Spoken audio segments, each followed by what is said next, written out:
So I was walking the halls, like trying to make eye contact with any 7th grade boy to let him know this ain't happening. You know what I mean? So it was like I was trying to walk a little bit taller, my chest out a little bit more, like, hey, I'm not afraid to go to prison, son.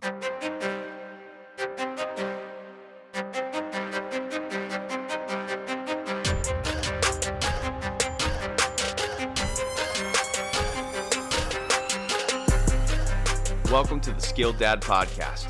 This is the podcast for dads of all seasons to learn the things that they can do and engage so that they can go and equip the next generation for success. Here we sit down with everyday dads just like you to learn from their story, get inspired, and then start getting after it. So we invite you to join in, see what you can take away from this story, and apply to your life on your journey to becoming the Skilled Dad.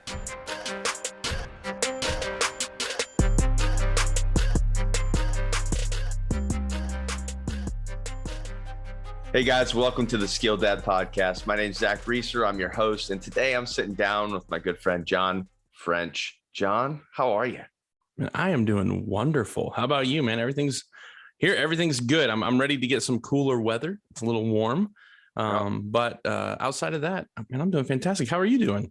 I'm doing well. We were just chatting a little bit about school has started. So when this podcast actually comes out, school will have been in tow probably a couple weeks by this point, but we're at that beginning edge of starting school. My little one just started pre-K. Ooh, big day. It was a big day, and it was actually. I'll share this story because we're talking about it, but maybe some of you out there listening might relate. My daughter's rolling in, and she's so excited. She's confident. She's like, yeah, just had that strut to her. Yeah. And we go around the corner and there's a young man in probably class or grade above her that was just banshee screaming. Not having it. I mean, I was both impressed and slightly frightened myself. And his dad was keeping calm, assuring him, encouraging him, but he was not having it. So I watched my daughter go from this confident strut to you just see the body language, like she's staring at him about like I was. Right. And kind of start to whittle down a little bit. And I was like, oh no, we're going to abort this thing. She's gonna bounce. Pull the chute. She was looking for the ejection handle, man.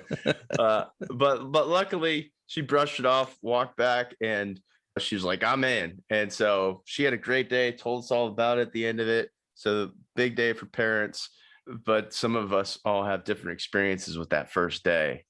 Yeah. We last night I took my daughter, she's 12, to 7th grade orientation, whatever they call it, where you like go find your locker and all that. So this is our middle school. So I was walking the halls, like trying to make eye contact with any 7th grade boy to let him know this ain't happening.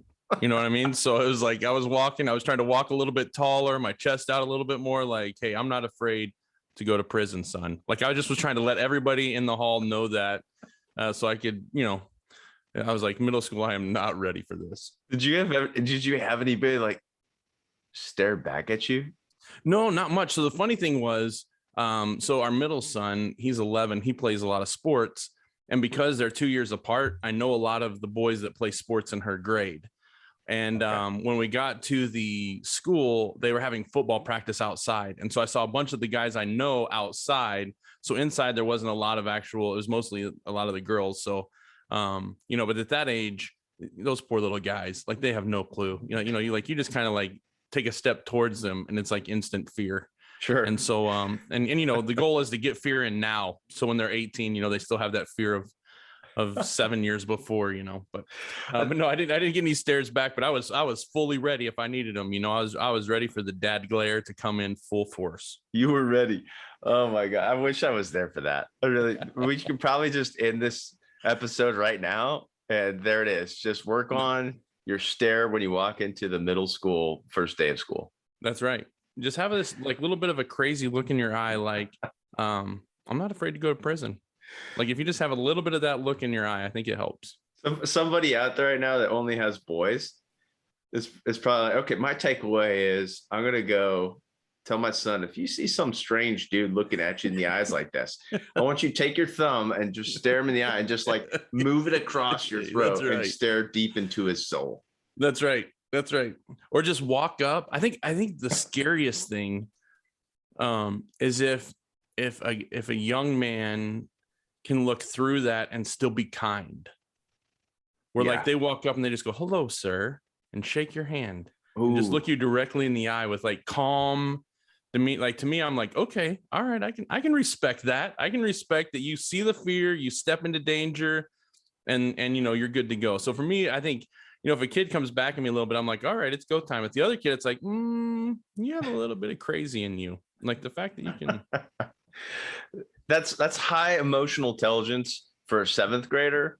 You might turn around and pull out your notebook and say, "What's your name?" Write it down. Say, "Future prospects of maybes." Yes, that's right. Yes, future prospect of maybe. I like that. I'm gonna start a list. I like that. Future prospects of maybes. Yeah, this guy can keep his cool. He's gonna be a future leader. This one. So yeah, I like it. Oh, that's good. Well, we just jumped right into that. I like that. So first day of school. We just jumped right into I'm going to prison. Like we just jumped in right into that. That was great. I like that.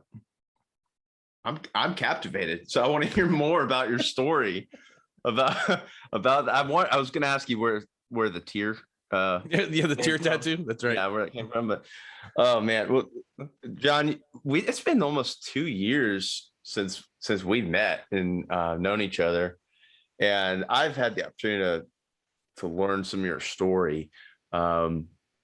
And you've mentioned you didn't say how many, but you've got 3 kids. Correct. And if you wouldn't mind, just share a little bit about, who Jon is and about your family, and we'll just kind of take it from there. Absolutely. So I work for an organization called Convoy of Hope. I get the awesome opportunity to help raise money to feed kids and respond to disasters, empower women. And so that's a little bit about what I do, but that's not the focus of this podcast. It's more of the better job I get. That's job number 2. Job number 1 is dad and husband. And I really do feel that way. For me, that's not something that I just throw out. I really feel, and I felt this is like a young age, not to get all crazy, hyper spiritual, because that's not me, but felt God just called me to be a good dad and husband. And so for me, that's really been a focus of who I am. I'm married to Dory, and like the fish, if you will. And we've been married for, that's how everybody always. Does she know that use that reference? Well, every time we go, her name's Dory, almost someone in the group will go, "Like the fish?" And she'll go, "Yep, like the fish." And so we're big Disney people. So I think for her, it's a good thing. Yeah. And so we've been married. It'll be 17 years in October. Wow. Nice. And, yeah, crazy times. And we have 3 wonderful kids.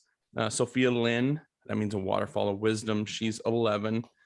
Jonathan Michael Jr., God's gift, is 10. And then Caden Daniel, a warrior for God's judgment. Or he's 10 and Jonathan's 11. They all just had birthdays. As you can see, that's, for those of you doing the math at home, that's 12, 11, 10.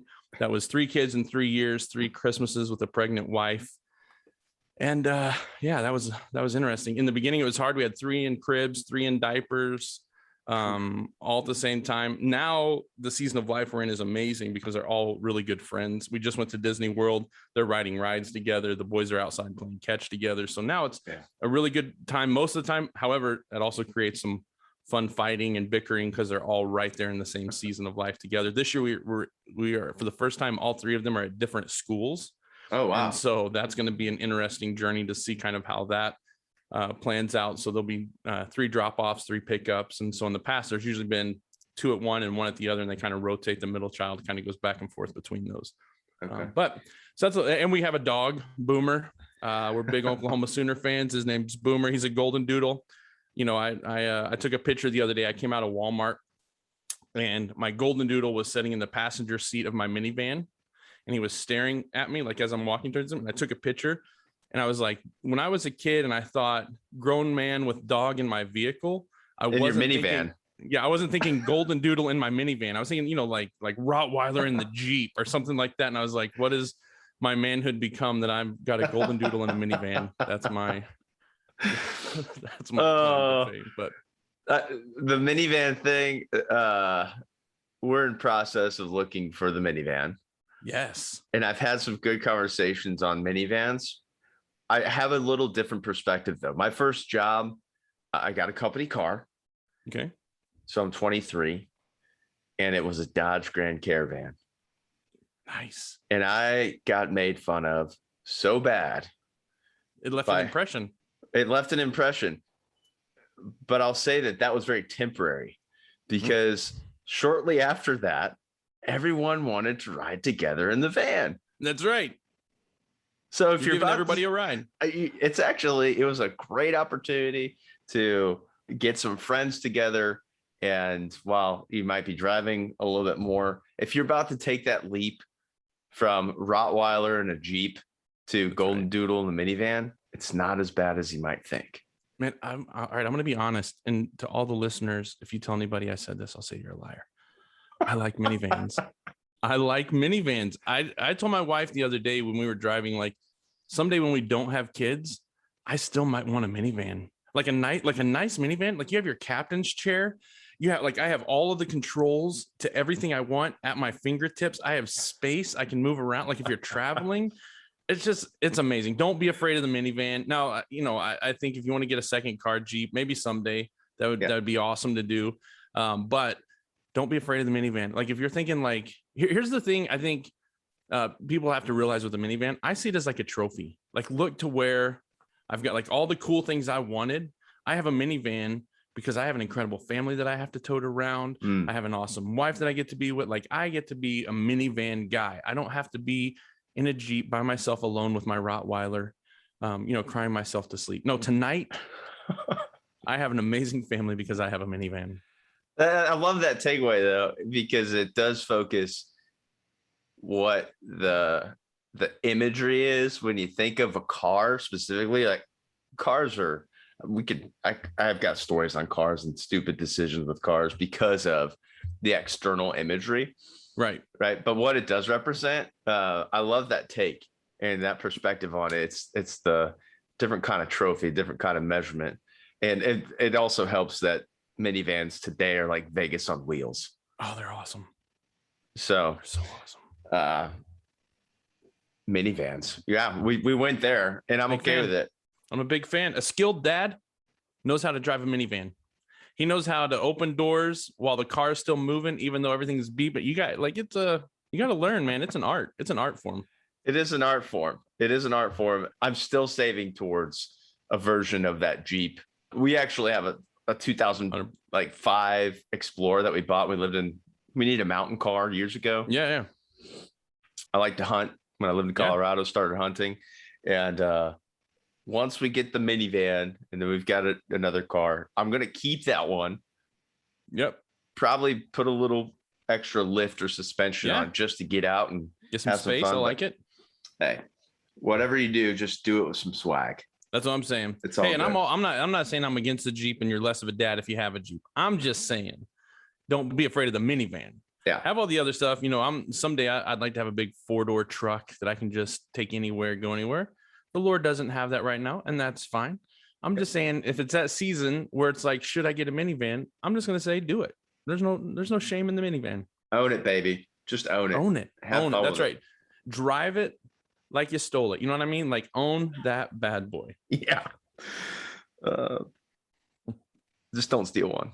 We don't recommend that. Yeah. I don't recommend that. I don't recommend that. Okay.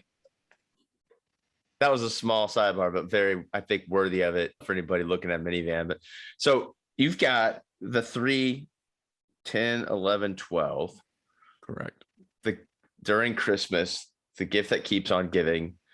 You and I were talking about Dory earlier, and we both recognized that we married up. 100%. Like many of us probably have. But you've got some interesting background and some challenges that you guys have faced. And I was curious if you might dive in and share a little bit about that, especially with kids that are 3 years apart. Right. That's 3 years, like 30 months of babies coming. Yeah. If you could unpack some of that for us, I think that'd be awesome. Absolutely. I think one of the, at least with having kids close to each other, and I'm imagining not close to each other, this is the same. I just don't have that experience, right? I can only talk from the experience I have. I think for us, sometimes it's really easy to lump them all together as same personality, same dislikes, because they're so close in age, and they can almost lose their individuality because of that. Especially the two boys. So the girl, she can kind of have her individuality, right? She's the princess. The girl, she has her own thing. But the two boys, if one plays baseball, you make the other one play baseball, so you don't have to drive to two practices or something else, right? And so you can kind of end up lumping them together when they don't have the same. They don't have the same likes. You can lump their personalities together. I'm going to discipline them the same way because I walk into the room, they're in trouble, so they both get disciplined a certain way. When they have different ways that they respond to discipline, they have different ways that they respond to each parent. And so I think the challenge in kids close, and I'm guessing this is with the same with kids apart. I don't know. Again, I can't speak on that behalf. Sure. But is making sure to keep them individualistic, to say, what is it you want to do? And how can I best facilitate that as you as my son, not as you as my two sons together? And that's been something that we've really had to wrestle with just as they're getting older, because we obviously, each one of them is good at something different. And so you want them to do what they're good at, but then you're looking at your calendar going, how do we get everybody to everything? How do we do everything? And so, I would say just really not struggling might not be the right word, fighting the tension of making sure that you are dealing with each one of them individually as the person they are, as the person they're going to be, and then accepting that and realizing that each kid, some of our children are like me, some are like my wife. Yeah. They have a little bit of all of us, but they have more tendencies. And so just kind of letting them be themselves. And then I think kind of on that same structure is when you have multiple kids is really learning how to live by a calendar. Google Calendar runs our world. And so, I make fun of my wife, but like, as we're having a meeting about when the next meeting is, I'm getting Google Calendar invites, like in those meetings, to keep on track. But I travel some for a living. I'm very busy at work. Yeah. And what you don't, if you don't calendar, it's not going to happen, right? Like nothing happens unintentionally. You're not just going to wake up one day and have a good family. You're not just going to wake up one day and be a good man. You're not just going to wake up one day and be a good husband. It's decisions you have to make every day, small decisions along the way that are going to make that large impact. If you're like me, if I don't calendar those small decisions, I end up missing the opportunities. And then I'm 2 weeks down the road and I've missed everything. And so with 3 kids close to the same age, we have multiple sports practices, ukulele lessons, all these things going on. The only way to make that happen is that we calendar. And for us, one of our big core values is we try to eat around the dinner table 4 to 5 times a week. So the only way that happens is if we calendar it. So sometimes we're literally eating around the table at 4:45. And then, that's horrible on the groceries, because then everybody comes home at 6:30 and they're ready to eat dinner again. And so then everybody's crushing it. And then there's other times it's like, okay, dinner's at 7:30 around the table tonight.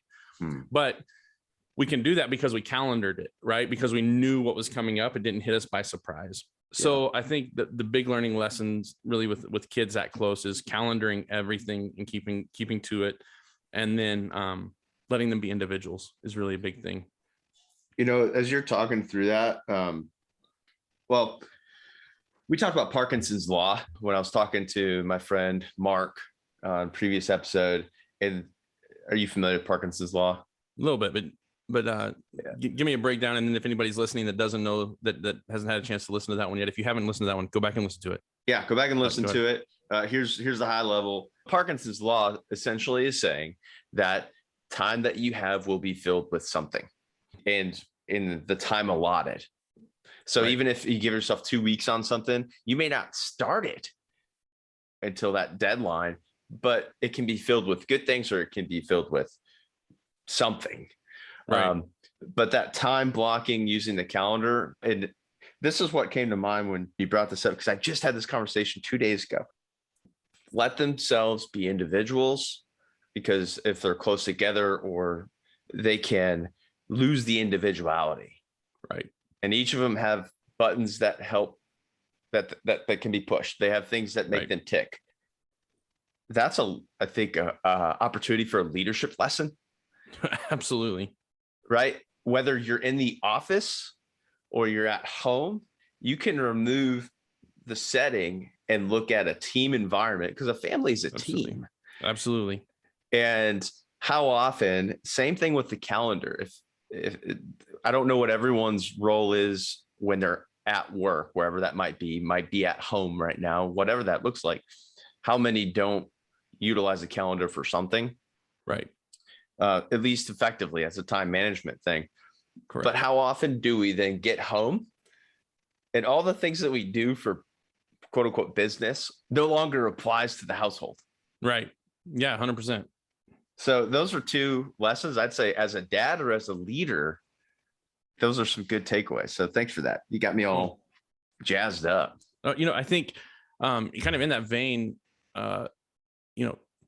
time is the currency of relationship.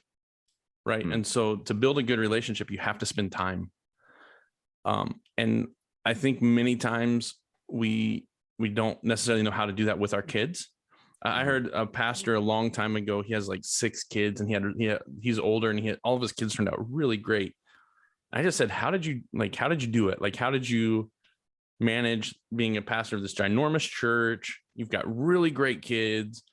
And he said, I made a decision to give every child 15 minutes every day. So when I got home from work, I gave each kid a focused 15 minutes. Now that could be anything from playing a video game. It doesn't have to be like sit down heart to heart, but I was just giving face to face with each kid individually. And that was something that really struck to me. And so it's been something over the last 12 years I've tried to do with my kids, is every day, just give each kid 15 minutes. And you don't realize, like, to some 15 minutes may sound like a lot of time with each kid. For some, that sounds like a short amount of time. But I think it's the old saying, he who spends the most time wins. You want to be just spending face to face. And that's how you learn those buttons to push. That's how you learn the differences. That's how you hear one of them say, Dad, I really don't want to do baseball, even though I'm doing it. It's in those moments that you have those connections. For me, kind of go back to what you said about you do something at work and then you get home, right? So I made up a statement for myself a long time ago when my kids were little. Like, I had this realization one day driving home, like, my kids don't care about my job. They don't care. They don't understand it. They don't get it. They don't care if I had a good day at work. They don't care if I had a bad day at work. When I get home, all they care about is that I'm home. And so I started telling myself the statement before I would walk in the house: it's time to put my cape on, because my kids don't care if I'm Superman at work. They care if I'm Superman at home. So when I get home, I have to put away all of the frustrations of the day. I have to put away everything that was been going on, and I have to be Superman in that moment. And for me, it's like, for these 45 minutes when I get home, I got to be Superman. Now I can crash after I do that. I'm not saying that my kids know if I had good days or bad days. We're very open. We treat our kids like they're little humans, like they're little adults. But sometimes you have to look at yourself in the rearview mirror of the car before you walk inside and go, okay, I don't want to go in there. Like, I don't want to go in and have kids draped all over me. I don't want to go in there and pretend like I'm happy. I don't want to throw a baseball, right? Like, I mean, hopefully it's okay if I'm just being honest. I don't come home every day just super pumped to be babysitter dad, right? But 100%. That doesn't mean that I can't negotiate with myself and still do it. And so that's just a small statement. Maybe if you're a dad, you've got a busy life. You're working 2 jobs to keep food on the table. You're struggling. Your kids still think you're Superman. Your kids think you are amazing. You're the one when they go to school that they tell the other kids their dad isn't as cool as you. They tell the other kids that their dad pales in comparison. Last night, I go to pick my son up from his grandparents' house, and his buddies are there that live down the street. And I get out of the car, and the kid runs up to the door, and he's like, "You ready to go 1v1?" And I'm like, "What are you talking about?" He's like, "Me and you, basketball. Your son says you can beat me." And I'm like, "Of course I can beat you. You're like 7th grade. I'm going to crush you, And he's like, "No, we're going to play now." But it's like, in my son's eye, I'm like Shaquille O'Neal, right? Yeah. So just remember, as a dad, like, they see your cape and they think the world of you. And so just try to figure out how you can make that space so you can, when you get home, you can be that Superman for them. Yeah. I'm glad that you're real, right? Because I think the conversation I've had, like, that's how we feel. Like, we are doing a lot of things, but to be able to show up. And I love the cape, if anything, for the imagery. whatever you do to transition from your work environment to the home environment, the imagery of putting on that cape is like, okay, it's a good device to say, all right, let's step into it. Yeah. Whatever that is for you. So I'm just curious, did the seventh grader beat you? We haven't played yet, but I'm going to destroy him. Usually I'll give a kid like a chance, like if we're playing horse, I'll miss a couple shots here and there to help out a little bit. But if you're coming at me before I'm even out of the car, we gotta teach a lesson. At that point, we just got to be like, listen, I'm not going to throw a bow. I won't let Charles Barkley get involved. Right. I'll keep that out. But no, the kid's actually he's like seventh grade and he's probably like 5'10", probably close to 200 pounds. He's a big kid. Oh, wow. And so, I was like, man, I'm going to body you up. And I was like, dude, I'll just body you up. And he says to me, he goes, oh yeah, I bodied up a 6'2" kid one time. And I go, hey, realize you just said kid. I'm not a kid, son. And like all the boys started dying laughing. They're like, oh, but anyways, that's the part of being a dad. I think, I'm a sports dad, a coach and all that stuff. And I love that side of it. So yeah, we haven't played yet, but I'll give you an update. I'll shoot you a little text and let you know what the final score was. I want to see it on YouTube, and then I want to know if he made your maybe prospect list. Oh, no, that's not going to happen. I know that's not happening. No chance. Fair.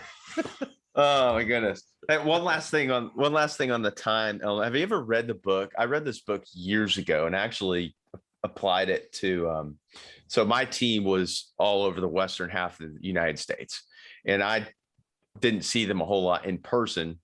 And this is before Skype was big and Zoom and all that. But there's a book called The Like Switch. Have you ever read The Like Switch? Okay, so write that down.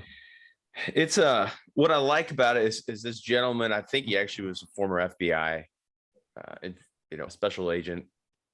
He might have been an interrogator, but they have an interesting formula in there, which is if you were to look at relationship, kind of, we're going algebra here. So do an interpretive dance with me, but you've got the big R for relationship equals duration plus frequency plus intensity. And so the reason I bring that up is if you mentioned time is the currency that helps build the relationships. Yeah. In that sense, when I was on the road a lot, and you mentioned you travel for work too, most of my physical time was spent on the weekends. Right. So if you look at that equation, R equals D plus F plus I, let's say the frequency may not be there, but what can you then adjust for your intensity? And that could be, what are we doing on Saturday mornings as our thing, or shared experiences that are a little bit more intense, or we have more time. Right. So I just like that equation because it's a good mental thing of, okay, how can I balance that to still make sure that I'm building a relationship with my kid, and there's some intentionality that's required, as you said. Absolutely. I think on that vein, our kids are very gracious, forgiving, and loving, and they are very understanding. And so for my kids, when I travel, because I spend time with them when I'm not traveling, they're gracious for when I am traveling. So I think just kind of on that same, like you just said, if you're gone all week, then don't go golf all day Saturday when you get home. Spend time with your kids. Yep. Now, I'm not saying you have to spend the whole day, but if you continually make time for them when you can, then they understand when you can't. Because it's like, okay, he's got to go out of town, and we like living in this house. We like eating food. He's got to travel. We get it. My kids get that I have to travel. I explain to my kids why I travel, that it gives us the chance to feed hungry children. And so they're a part of that process. But if I can't make something work all week long, then they know the reason Dad's not making it work is because he can't, because if he could, he would, because every time he can, he does. And so that's would be my encouragement of, like you said, if you're spending the time during those weekends, then they're going to give you that grace when you're gone during the week. Yeah.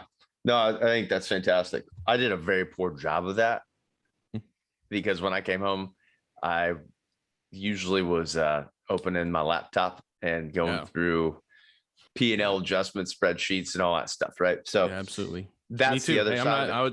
I would love to say like, hey, since I'm on this podcast, I'm perfect at it. I still have to learn to put my phone away. I still have to learn to not even just work, but Twitter, Instagram, really. And again, I think the key is those things aren't bad. They're only bad if they are elevated above what we need to be doing, Right. and so you need your alone time. You need things to do to recoup yourself, to get your gas tank going, but just make sure you're not sacrificing your family at that. Yeah. Good call out, man. I like it. The Like Switch. The Like Switch. I like The Like Switch. It's an interesting book. Let me know what you think.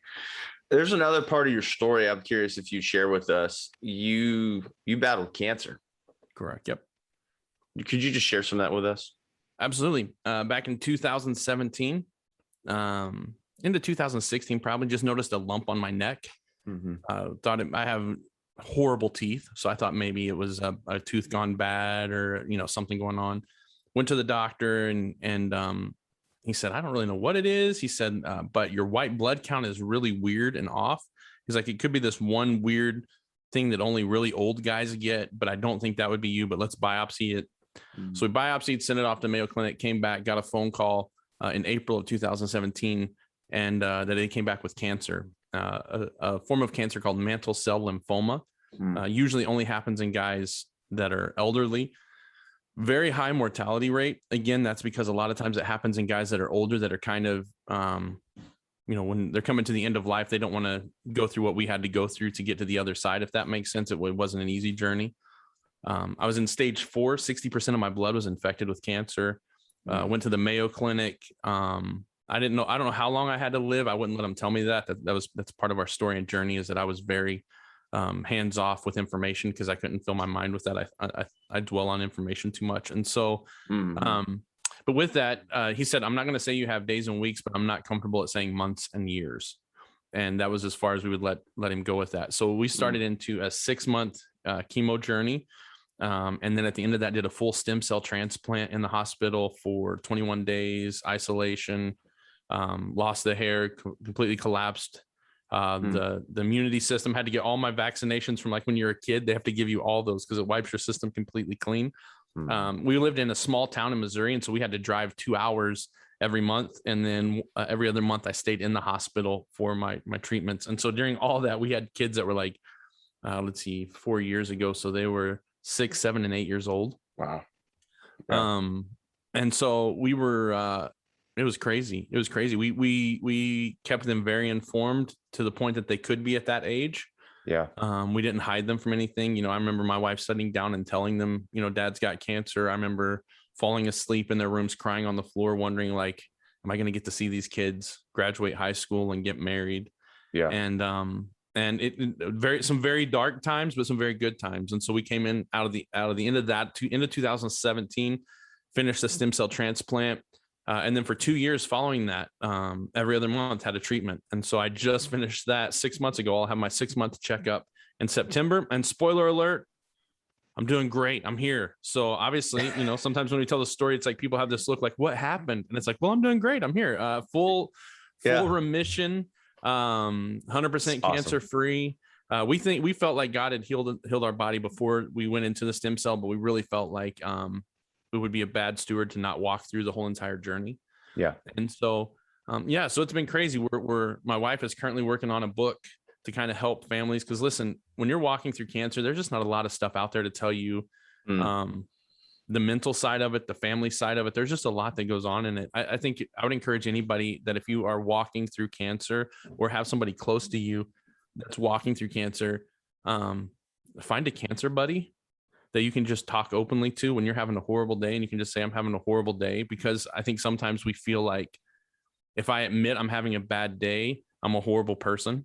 Yeah. And or the other side of that is we just live in the bad day. And sometimes we need to have somebody go, hey, you're okay. Smile, buck up, get outside, get some sunlight. So, so that's been a part of our journey. It's afterwards, my wife and I have been going through counseling for the last 2 years.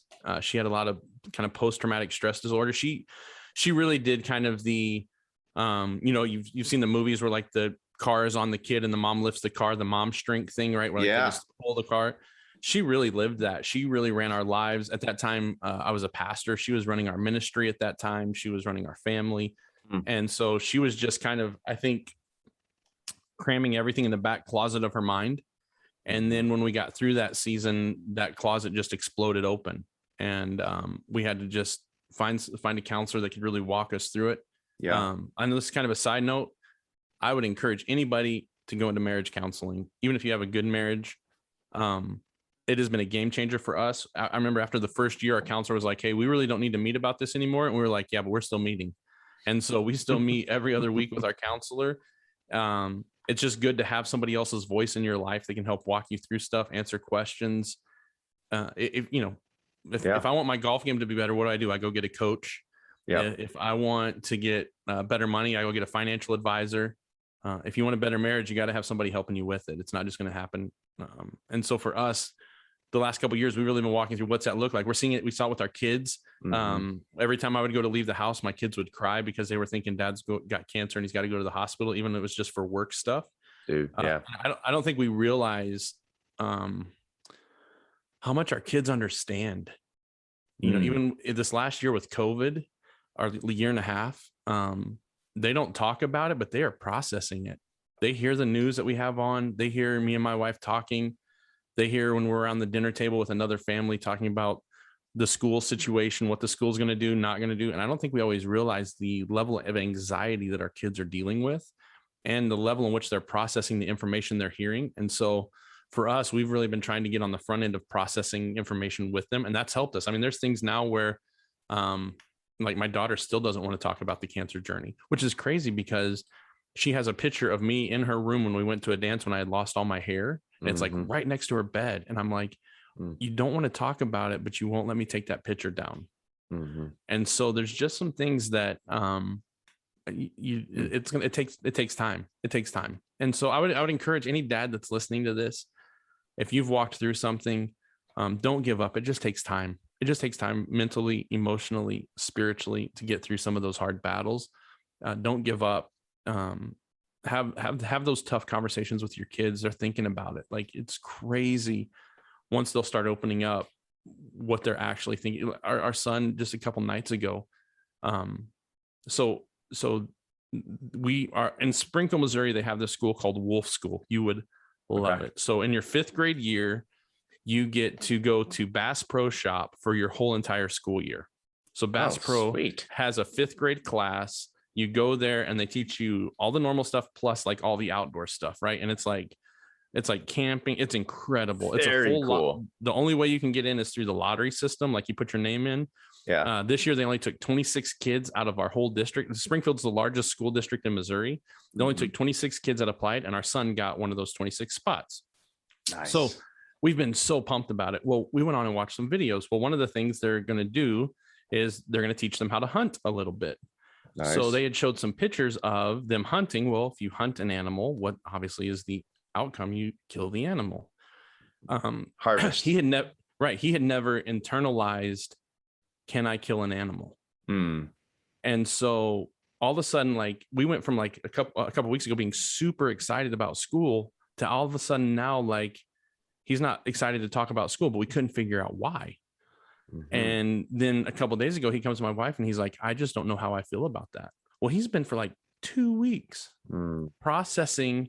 I mean, that's a deep thought for a 10-year-old kid, right? Yeah. And so for anybody. Yeah, for anybody, right? So those are the things that, like, I think sometimes we forget that our kids are little humans, little adults. They just don't have the tools that we have to be able, and some of us, myself included, don't even have good tools at processing, right? Like, I'm like, if I got to process that thought and I'm horrible at processing it, imagine what I would do at processing this at 10, right? So anyway, sorry, that's a little sidetrack, but that's one of the things that we kind of learned is, man, those injuries run deep, but we want to try to help process as much in their thought process as we can, as soon as we can. And equip yourself with some of those tools to be able to have the conversation.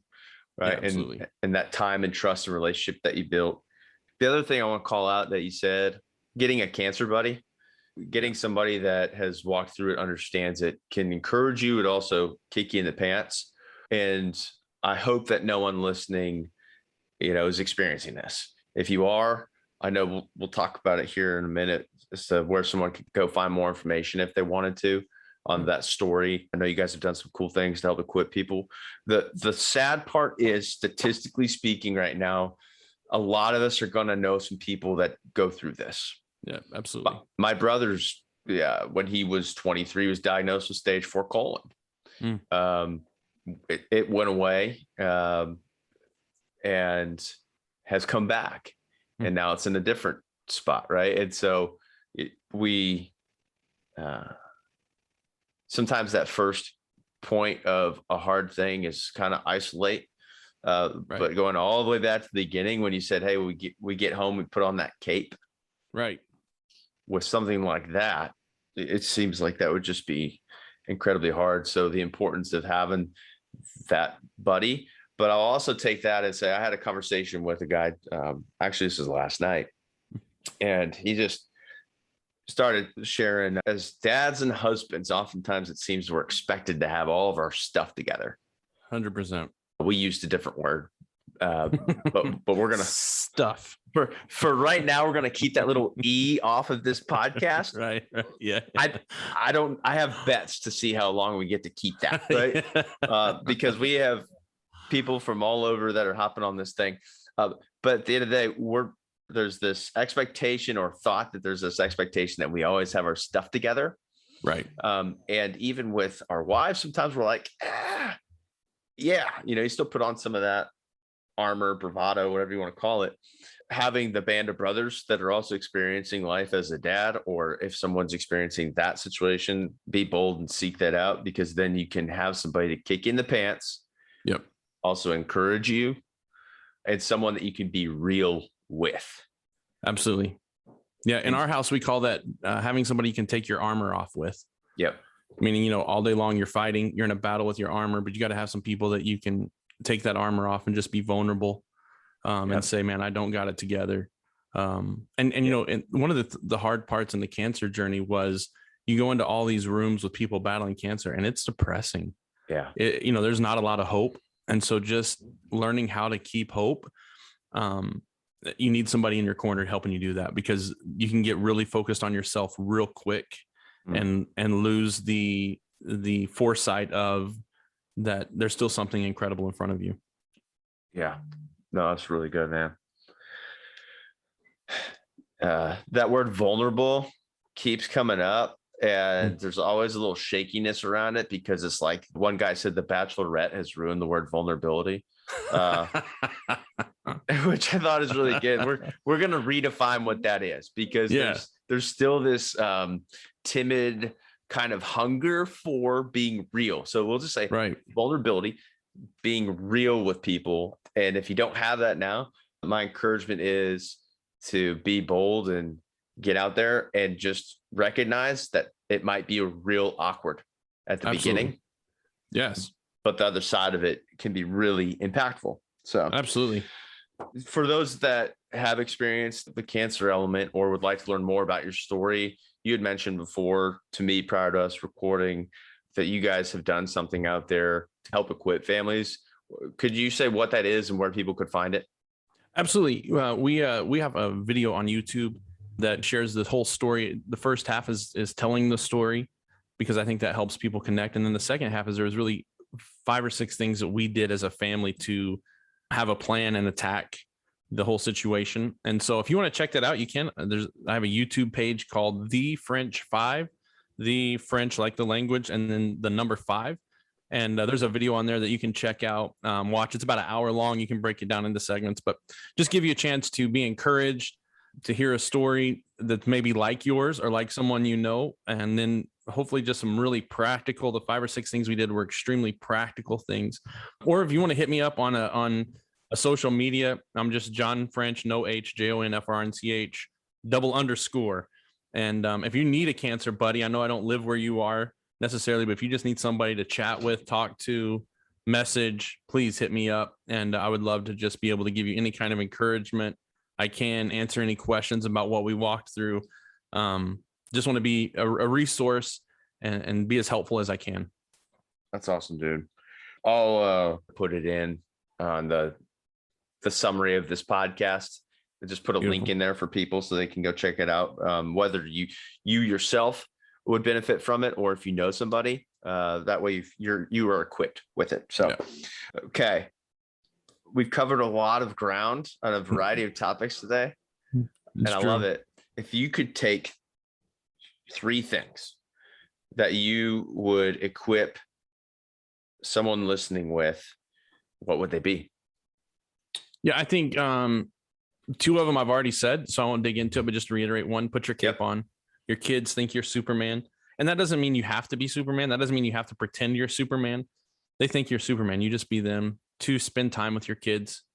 It's just really important. Just even if it's playing a video game, going outside and playing catch.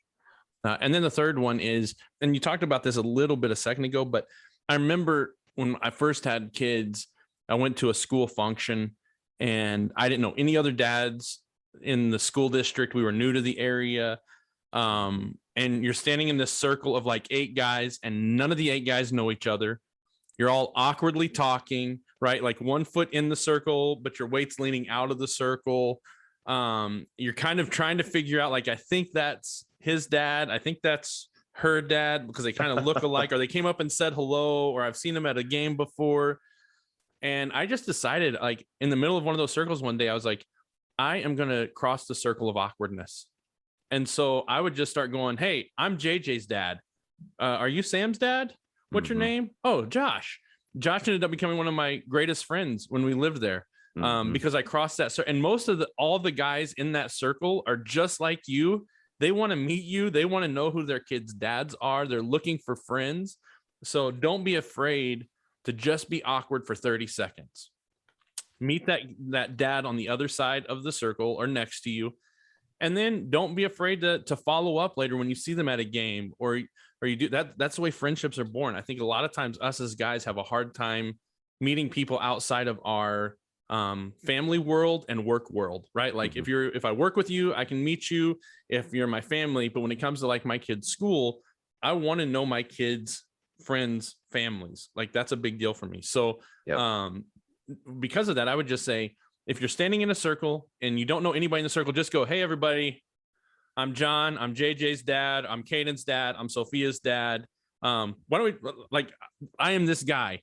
Hey, why don't we run around the circle real quick? Let's just all say, like, who's our kid and what our name is. So we all kind of have and you're like in the moment, everybody kind of chuckles because you feel like you're in middle school. But then all of a sudden now you've changed the whole dynamic and you're like, listen, I'm a quiet guy. I can't do that. Then don't be mad when you don't have friends. Like, you either got to do something or you're just going to keep having what you have. So for me, I was like, I'm tired of seeing these guys. Cause like, maybe you're not like me, but like you get to this point where it's like, I've seen that guy at 83 things. I should know his name. I don't know his name. Now it's almost awkward that I don't know him. I've seen him too many times to not be friendly. Been there. It's like when you haven't met your neighbor next door for a year and then you meet him and you're like, I don't know my neighbor's name. And it's like, I should know my neighbor's name, but I don't. Right. And so, So anyway, so my last thing would just be, don't be afraid to just cross the circle of awkward and say, hey, and I always lead in with, I'm so-and-so's dad. Because that, you know, as men, a lot of times we're sizing each other up. What do you do for a living? What kind of car do you make? What part of the town do you live in? Am I better than you or worse than you? We're trying to figure out our line in the pecking order of this circle.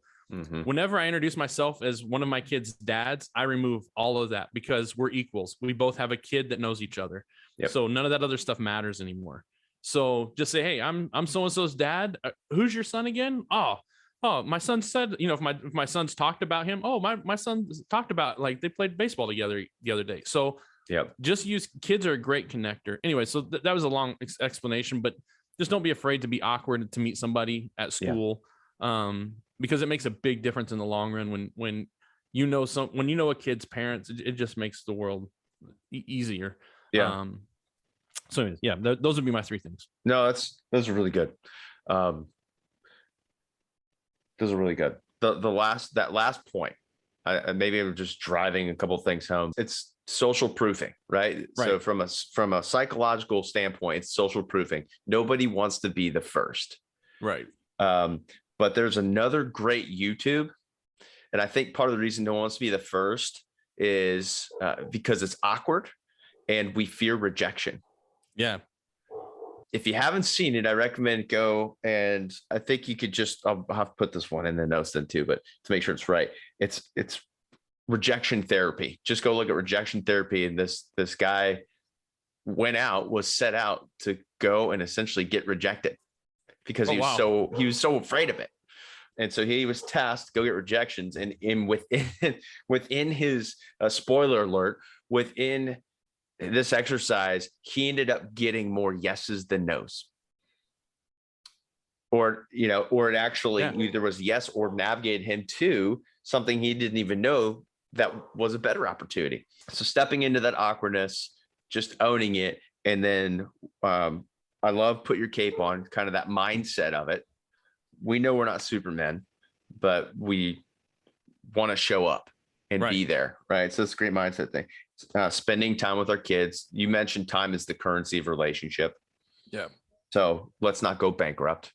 Yeah, absolutely. And third is having that group of men around you where you can remove the barriers of what you do, positions you hold, how much money you make, and which is kind of what we're doing on this podcast. We remove those titles and all that, and our title is dad, and we have that commonality. Yep. Be bold, step into the awkwardness, and see what happens. Yes, make it happen. Make it happen. Make it happen, Captain. Some people will say no, and that's okay. They're not your customer. That's okay. Yeah, that's exactly right. And thank you for having me. Thank you so much for this invitation. And I love what you're doing. Like you said, we can remove everything and just be dad. And if that's one of the only titles we ever get, what an incredible title. That's it. What an incredible honor it is to get to raise humans, to be incredible humans. And if you're a dad out there listening, keep fighting it. Don't give up. You're going to have good days. You're going to have bad days. You're going to have days that are neither good nor bad. Just don't stop being a dad. Wake up every morning excited to be a dad. Do the best you can with what you got for today, and then give it another shot tomorrow. That's it, man. Keep fighting. I love it. And I'll just reiterate, if people want to check out more of Jon's story, go do that. And I think that's a great example of keep fighting, regardless of what things might look like where you are now in your current reality. That fiercely forward mentality with your cape on, there can be hope on the other side. Yeah, absolutely. Right? So that's what we're here to do, is help equip each other's men. So Jon, no, I appreciate you. Always love connecting with you. This is a fun conversation. I'm hoping guys that are listening, it could be guys, could be gals, whoever's listening. Yep. Absolutely. That you can take something away from this conversation with a couple rabbit holes, but take something away, be able to apply it to your life and feel encouraged and equipped to fight forward stronger. Yep. And we appreciate you listening to this podcast. If you know somebody you think would benefit, by all means, please share it. If you would like to share your story, you can go to theskilledad.com and learn more information on where you can apply to be on the podcast. I'd love to hear your story, talk to you. Stories are powerful, regardless of how powerful or not interesting you think your story is. I guarantee it is interesting and applicable to someone else. Absolutely. So we'd love to hear from you. Please subscribe to this show. But most importantly, we hope that you take something away from it and are able to apply it to your life. Jon, thanks again, man. We'll be talking soon. Thank you so much. Appreciate it. What a great time. You're listening to The Skilled Dad.